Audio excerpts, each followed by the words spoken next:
Hi, my name's Jonathan and welcome to KJ Carpentry and Sons tool review. I have kind of mixed it today because what I'll do is demonstration and a tool review.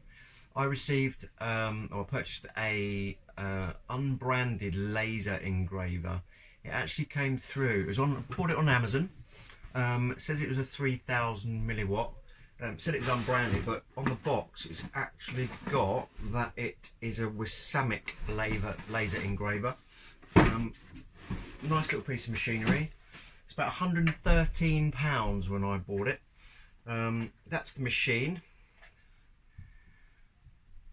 They seem to come in lots of different colours. There's a KK Moon version and other bits and pieces. It's just, to be honest, it's the same as, they all look exactly the same, just maybe a different colour top plate.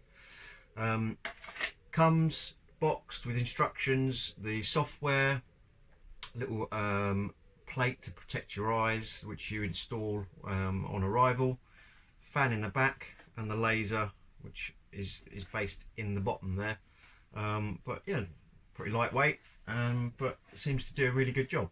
So I thought I'd show you today. I received an order this morning for a sign. So one like this, a Dad's Shed sign with the emblem in the middle. So I thought I'd sort of tie the two in together and show you how to do the sign, the plaque, and how the machine works itself. So let's get cracking and see how we get on. So I've marked up the centre of the blank that we're going to use. I've made a few of these because I've got quite a few signs that I make, or plaques that I make. So I've got these pre-made, and all I've done is just drawn a line across the corners to give me the centre mark, and then measured it and given myself a centre line so that I'm working in the centre of the piece, and that helps a bit later on when you're lining stuff up. But it's fairly straightforward. If you've done any kind of this sort of work before, then you know I'm not going to teach you how to suck eggs.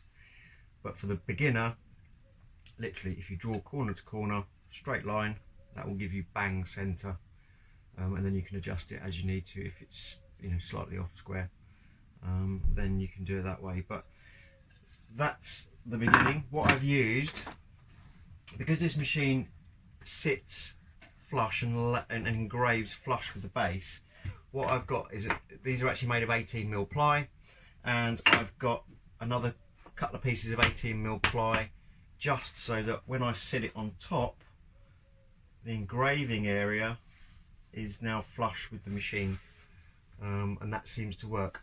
I don't know whether I'm doing, I've only been using this machine for probably about 3 weeks. It's really good. I'm really impressed with it. As a complete novice to laser engraving, I'm really enjoying it, and I've had a few sales already for the machines, or for the signs. Using the software that they provide. I'm quite lucky, my other hobby is photography, so I've already got Adobe stock, so you can use that, or you need to use like a clip art, but I'll show you that in a bit. Clip art, but black and white, so you can switch stuff, which I'll show you in the program, but you can switch between silhouette, or the hard black surround, and then the highlighted cut. That will take long to cut, but let's show you how to set it up, and there we go. So what we need to do is select the program. In the packaging you receive this USB. Just going to plug that in, and it will hopefully allow me come down, select the G drive. There's a demonstration video on how to use it and how to set it up. There's a Mac version software, some pictures that are preloaded, emblems, logos, that sort of stuff, which you can use. Unsure whether there's any copyright going on there, because there's some very well-known logos in there, and I think you might be might come a bit unstuck if you start using those without permissions. So I've done away with those all completely, and I just use my own. Open the Windows software. You do need to install the driver first, and I had to download an app which took a couple of minutes, so it's nothing, or driver software, so it's nothing major. And then click in, open the software. Obviously you've got the Chinese or wherever it's come from versions, and then your laser engraving machine there. So double click that one, and this is your main screen. So from here across the top you've got left and right mirror, so you can flip your image round. Obviously up and lower mirrors, you can rotate it. That's where you can flip it between black and white, and which is the primary. I'll show you that in a minute. The fan, you can manually operate the fan. I tend to leave it running. It takes quite a while to actually do the engraving, so I leave it. Delete. That gives you the option to change your typeface. Centering, which is exactly where our marking comes out for our logos. You can switch it between millimeters and inches. You can save the picture in there as well. So I'm just going to connect the machine up. It's very straightforward. It's just literally a power connector and a USB port. It's very similar to some of the phones have. You probably hear the fan just start firing up there.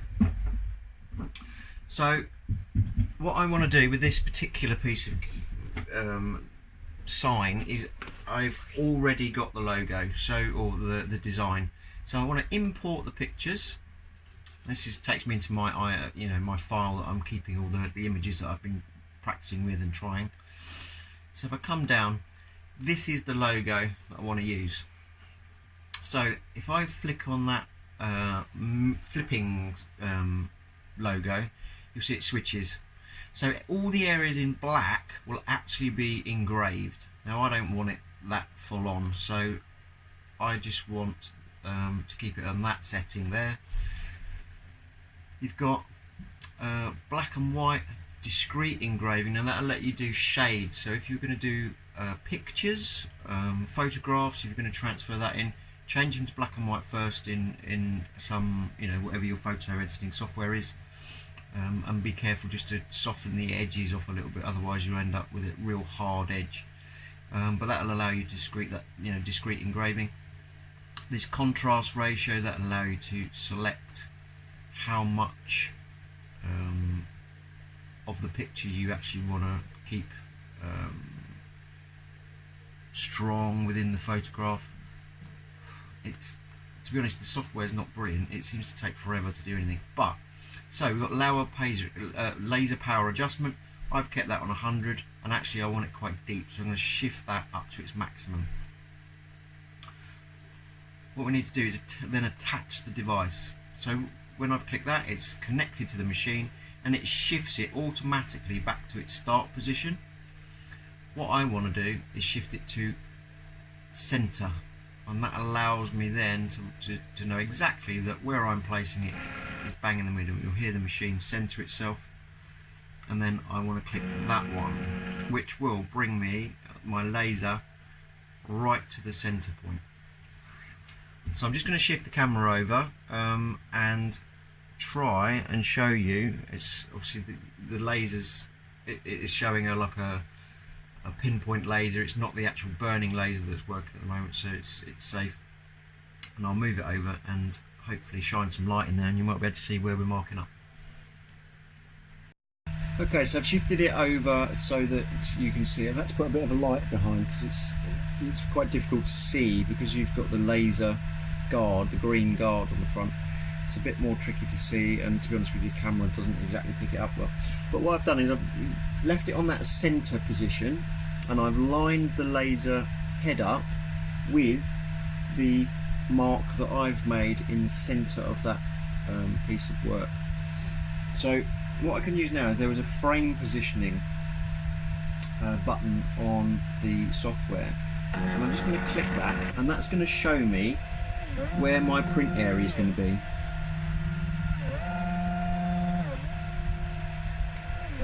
So I know that it's not quite big enough. So what I actually want is to increase the size of it, and you can do that at the bottom. You may notice, or if you have a look through the video again, you'll see the height and width adjustment. So I'm just going to type in, this will do a maximum of 80 millimeters. So I'm going to hit that. The width is there. So and it'll auto adjust. So that now gives me a print area of 79mm by 75mm high. I just want to check that that's still in the centre, because it might now drop off the bottom of the print or off the bottom of the piece of work. So preparation to this is really paramount, because if you get it wrong, you're going to make a right mess up. The machine will be printing for an hour, and you know you've wasted your time. So that looks like it's running pretty true, to be honest. Very minor adjustment on it. Takes a bit of practice. Just trying to eye up your workpiece and see whether it's in line. If you need to draw more lines on it, you know, draw it on pencil. You're going to sand it off anyway, just to give yourself some parallel lines, and then set up and ready to go. I'll adjust it and run a time lapse, because it does, as I say, it does take about, probably this would take about 45 minutes. So I'll see you at the end.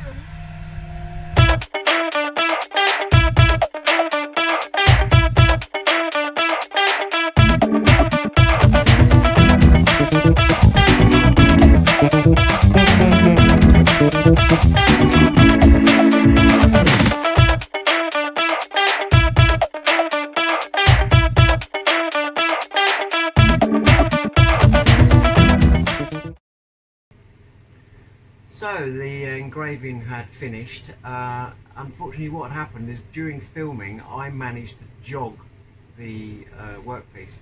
So I've had to start all over again, basically. The cut time actually took 2 hours. So yeah, pretty much 2 hours of my time wasted. But there you go, live and learn. Don't try filming and moving stuff whilst doing the engraving, because you'll cock it up, basically. But if you can see, it stepped it over, so that one's, I'm afraid, in the bin. So what I would suggest is make sure you lock everything down, take your time. One thing I would add to the purchase, or if you're going to buy one of these engravers, it doesn't come with it, you get that green shield, but get yourself a pair of the green glasses. I bought these again on Amazon, $8.99 I think, and they're actually KK Moon ones. Come with a pouch and dust cloth.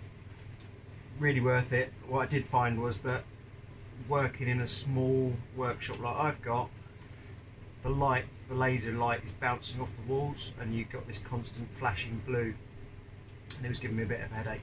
But for $8.99, get yourself a pair of those. And I'll post a picture of the second end product at the end of the film. Thanks very much for watching. Take care. Bye bye.